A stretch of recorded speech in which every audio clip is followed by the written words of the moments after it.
E amigas aqui do canal, sou o professor Edgar Minhoto, filósofo. Vamos conversar sobre Machado de Assis? Isso mesmo, né? O grande gênio da literatura brasileira, fundador da Academia Brasileira de Letras e que nos últimos dias esteve aí novamente, né, agitando a mídia e as redes sociais.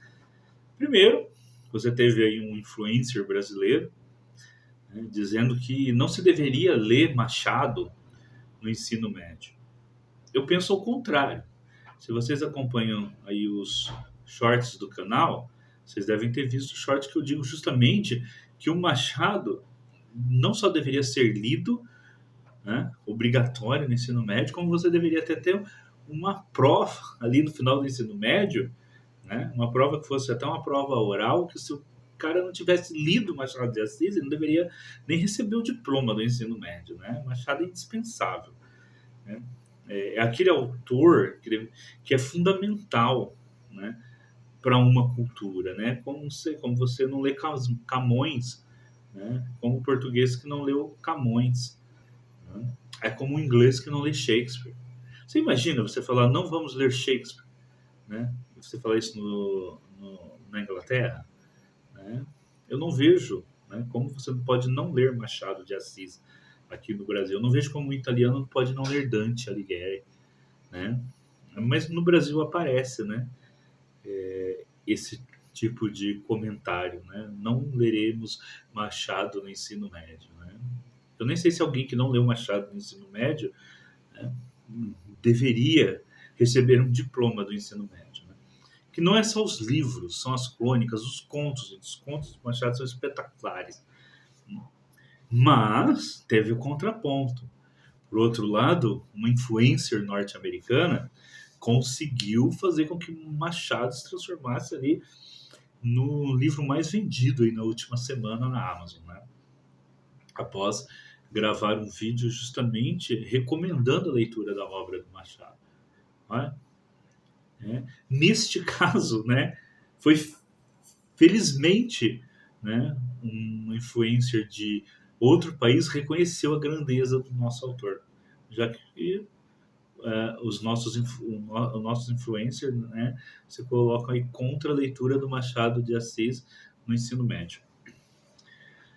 Mas não são só essas notícias, né, sobre o Machado de Assis. Teve uma outra notícia muito interessante, que é a descoberta de um texto novo do Machado de Assis.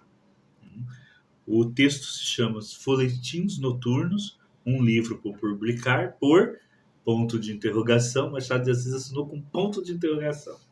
É um texto do jovem Machado de Assis ainda, falando sobre folhetins, né? E falando sobre o folhetinista. Né? Esse texto, né, ele foi descoberto, né, e a sua autoria, né, foi descoberta pelo Fernando Borsato, da Universidade de São Paulo. Eu estou aqui lendo o nome dele num artigo científico que foi publicado. Né? O artigo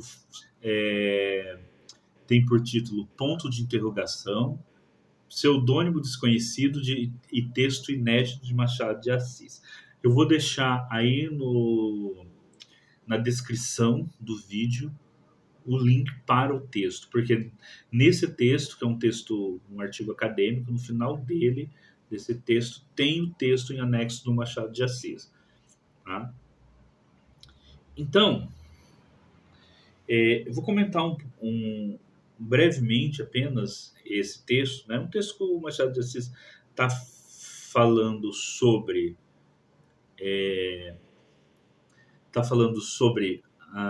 os folhetinistas, né? Sobre folhetins, né? E os folhetinistas. Folhetins era um tipo de literatura popular que foi publicada ali no começo durante todo o século XIX. Tá? Eu cheguei a falar desse tipo de literatura também na minha dissertação de mestrado sobre Augusto Emílio Zaluar. Né? Vou deixar também aí para quem quiser ler o link, né, que vai dar para a minha dissertação de mestrado, que é um outro autor, não foi Machado de Assis que eu pesquisei, mas que é um autor ali também do século XIX. E esses folhetins eram publicados como? Né? Eles eram publicados em capítulos, eram livros que eram publicados em capítulos no jornal. tá? E você lia, né, é, esses capítulos ali no jornal, né? O que eu acho uma ideia estupenda, né? Mas esse tipo de folhetim foi muito presente na França, e como o Brasil, no século XIX, a principal influência cultural que o Brasil tinha era francesa, ele também foi muito presente nos jornais brasileiros, né? O Machado de Assis, né, ele fala então da existência do folhetinismo, né? Ele faz uma crítica, né, ao folhetinismo, né? Ele diz aqui que, na verdade, o folhetim na França tinha uma originalidade, né, ali dentro da França, e que no Brasil muitas vezes é, ele ele tinha uma feição, ele tentava obter uma feição local, mas muitas vezes o autor se descambava para a caricatura, né, do que propriamente tendo uma feição nacional. Então, ele faz uma crítica, na verdade, ao autor aos autores de folhetins, né? Bom, aí teria que se desenvolver todo um estudo sobre o que foi o movimento folhetinista no Brasil. Inclusive, esse texto do Machado de Assis certamente entra nesse campo de estudo agora, tá? Para ver o quanto essa crítica do Machado de Assis é pertinente ou não, né? Mas o folhetim, ele é sim um tipo de literatura popular, tá? Ele é um tipo de literatura popular. Muitos dos livros foram publicados em folhetins, a maioria desaparece, né? Um ou outro ali que se transforma num clássico depois, aí editado em livro, né? Encadernado, e sobrevive. Mas a grande maioria da literatura de folhetim, ela desaparece. É uma literatura de entretenimento. Nisso o Machado tem razão. Tá? É uma literatura de entretenimento que vai desaparecer. Agora, o interessante aqui, que eu quero colocar, o Machado de Assis, ele se atentou para a análise da literatura de folhetim. E eu digo isso porque vocês estão num canal onde nós temos aqui vídeos, e nós comentamos também, fizemos até um curso ano passado sobre filosofia da ficção científica, onde a gente comenta obras, né, e autores, tanto da literatura pulp, por exemplo, como de livros, de coleções de livros de entretenimento. A maioria, por exemplo, aqui do canal tem vários livros sobre a coleção Père Rodin, que é uma coleção de livros de ficção científica de entretenimento, né?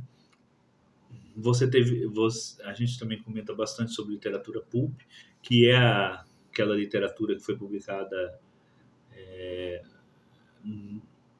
no começo do século XX ali nos Estados Unidos, né? Que você tem Lovecraft, vários outros, uh, o Howard, né? O criador do Conan, vários outros autores sendo publicados. Lovecraft, né? E o Howard justamente os autores que ficaram, que depois da repescagem, digamos assim, é aqueles que a obra demonstraram uma capacidade de permanecer, né? Mas existem ali centenas, se não milhares de autores que ficaram esquecidos naquela literatura de entretenimento. Mas isso não significa que esta literatura não deva ser pesquisada, não deva ser lida e não deva ser comentada pelo filósofo. Até porque a filosofia, né, ela deve ter sim como objeto de reflexão toda a cultura construída por nós, né? O filósofo Paulo Graudelli chega a falar que a filosofia tem por propósito desbanalizar o banal. Então, sim, a filosofia pode se pode ter por objeto, né, o futebol, pode ter por objeto a novela, né? Esse é o tema de provocação aqui da nossa vitrine, né? Machado de Assis assistiria a novela? Sim, se Machado de Assis fosse vivo hoje, ele poderia se fazer crônicas sobre novelas como ele fazia sobre o folhetim, né? Então, por quê? Porque o folhetim era a novela da época do Machado de Assis. Então, ele poderia fazer crônicas sobre novelas, né? Então, o filósofo, ele pode, não só pode, como ele deve, né, fazer filosofia, né, ter como objeto do pensamento, da reflexão filosófica, a cultura de massa, a cultura popular, né, pensar, né, tendo por objeto de análise histórias em quadrinhos, a novela, o futebol, a música popular, né, é, tanto essas áreas da cultura quanto temas, né, que são mais, digamos assim, dentro daquilo que a filosofia já tem como áreas consagradas, como vamos pensar ética, vamos pensar metafísica, como outras áreas novas que surgem para a reflexão filosófica, como o que nós fazemos aqui, quando pensamos sobre a astrobiologia, né, da perspectiva da filosofia da biologia, ou quando pensamos sobre a astronáutica como um campo da filosofia da tecnologia. Então, a filosofia, ela é uma forma de pensar, né, que pode ter como objeto dessa reflexão qualquer produto da cultura humana, né? Vai desde a pesquisa, né, desde da tecnologia, as relações éticas que nós temos, até os produtos culturais da cultura popular, seja a ficção científica, seja a literatura ali de pequenos livrinhos de faroeste, histórias em quadrinhos, uma novela da televisão, né? Todos podem ser um objeto para a reflexão filosófica, tá? Então, fazer filosofia é muito amplo nesse sentido. E a gente não pode confundir fazer filosofia, né, apenas com ser um historiador da filosofia ou um especialista em determinado autor ou filósofo.